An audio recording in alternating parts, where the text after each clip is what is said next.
Thanks a lot for watching. This is going to be the first in a series of videos that we do about the speaking section of the TOEFL exam.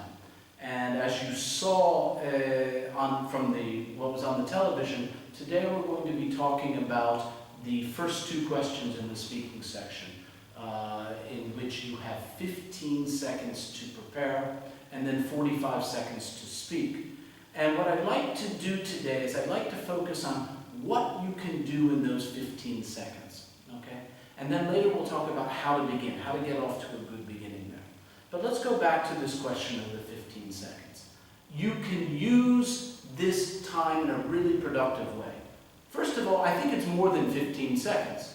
When the question appears on the screen, if you can read it quickly, you could have up to 20 seconds. So you need to take advantage of this time by taking notes. If you don't take notes, if you try to keep it all in your head, I think you're taking some risks that could be a little bit dangerous for your speaking section. The first one is you're relying on your memory under pressure. And this could lead to, at the least, disorganization. But I think the worst thing that could happen is you could have that terrible moment, which I think happens often in the TOEFL speaking. This and you don't know what to say. But if you have your notes, you will probably have a second like that, but you have your notes and something written here, you grab an idea and you know where to continue from. You know how to keep on going. So I'd like to really stress the importance of that. So what I'd like to do now is I'd like to do a little bit of an exercise. And Julian, who's off camera here, is going to ask me a question, and he's going to count to 15. And I'm going to take some notes here, and then we'll analyze the notes. Okay? So Julian, please give me the question. What's your favorite sport?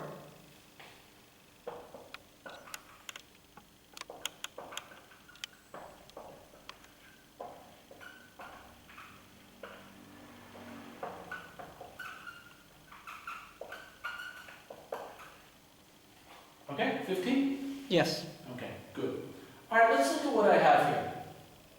The first thing you see here is my direct answer to the question, basketball. Now, it's written in a way that I understand. It's not a beautiful, full sentence. Forget about that. Forget about writing full sentences. You won't have time. Okay? But I have, first of all, the direct answer. I put b-ball, basketball. And then here, maybe I can make this a little bit easier, I wrote the first reason that I want to develop. That's beautiful. And then I wrote the second reason I want to develop. I have friends, a lot of friends from basketball.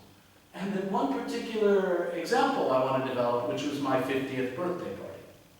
So this is, I won't try to do this under 45-second conditions, but now I have an outline of what I want to develop here.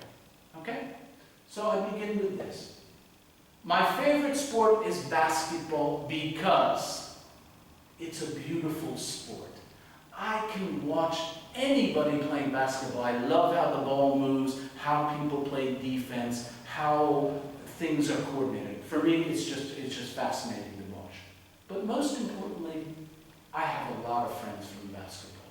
I've played basketball with people in many cities, Washington, San Francisco, Barcelona, Zaragoza, here in Seville.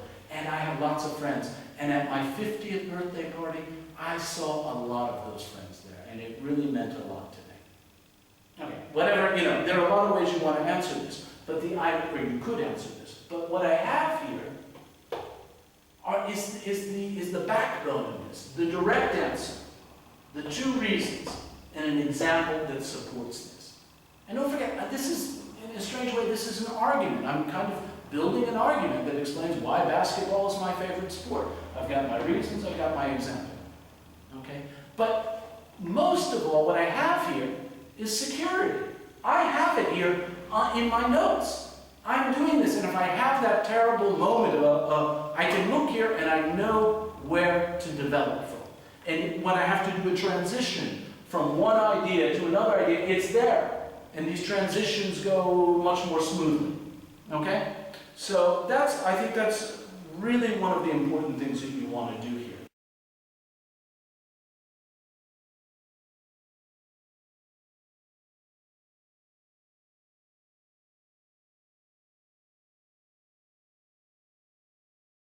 Now, the second thing I'd like to develop here is how to begin.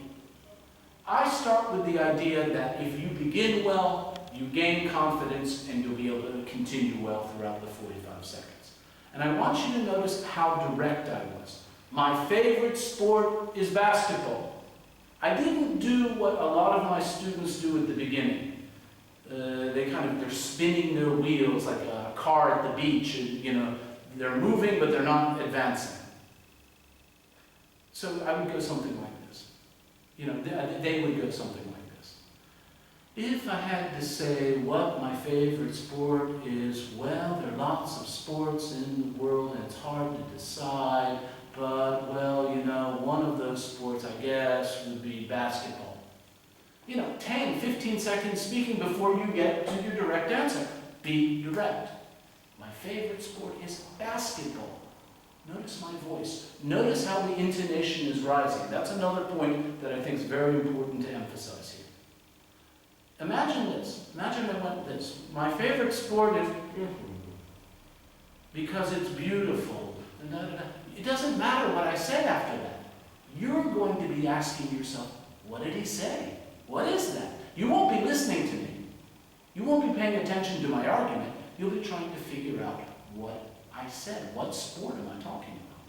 But if I go like this, even if I begin, my favorite sport is basketball, and I really use rising intonation, a little bit of exaggeration, I'm orienting you. You begin at almost a subconscious level, if I can say it like that. You begin to prepare yourself for what you think you're going to hear. And you won't be asking yourself, what is he saying? Okay? I think that question of pronunciation is really quite important, and it's something to keep in mind. So be direct, and with the direct answer to your question, use rising intonation. The second thing I'd like to develop here a little bit is the difference between question 1 and question 2 in the speaking. Question 1 is this, very similar to what is your favorite sport, but question 2 offers you options. Would you prefer a vacation at the beach or the mountains? How do you prefer to get your news, from internet or the newspaper or the television? You have to choose. So my first bit of advice here is don't say it depends. Okay? Because I don't think in 45 seconds you have enough time to develop all the variables on which it might depend. Take a direct answer. Okay? The second thing then is I was kind of alluding to this before, don't forget that this is an argument. Okay? You're using reasons and examples to support the idea that the internet is how you prefer to get your news, whatever your argument may be.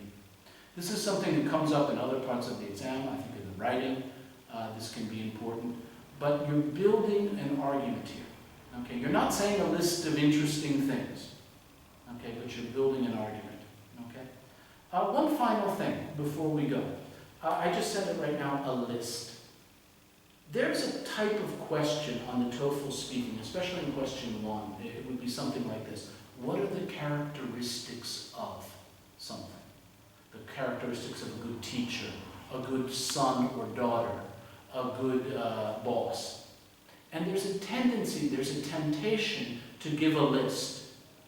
I think that a good parent should be loving, patient, strict, educational, give a list, but that's not an argument.